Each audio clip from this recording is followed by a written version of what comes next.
Okay, so the problem being looked at in this analysis is why the patient was left in the radiology department hallway unattended.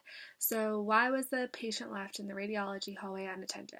Well, the patient was left in the hallway unattended because the transporters were informed by the radiology technician to leave him in the hallway and that he'd be right back with him. So why did the radiology technician feel that it was okay to leave this patient in the hallway unattended?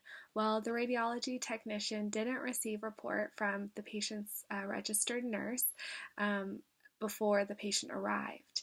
So why didn't the radiology technician receive report from the primary nurse? Well, the RN didn't call to give report to the radiology technician because the RN wasn't notified that the patient was going to be taken off the unit.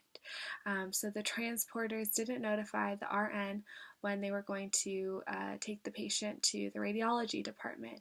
And here the root cause is that the hospital doesn't have a policy or procedures in place for transporting a patient off the unit to another department or unit. So on the right-hand side here, we have the causal tree map, and the problem statement here is that the patient was left in the radiology department hallway unattended, and the factors that contributed to this problem include one, that the nurse didn't accompany the patient to the radiology department, and two, that the nurse didn't give report to the radiology technician before the patient left the unit. And the root causes include that one, the nurse was too busy with her other patient or with his other patients and couldn't personally accompany the patient to the radiology department.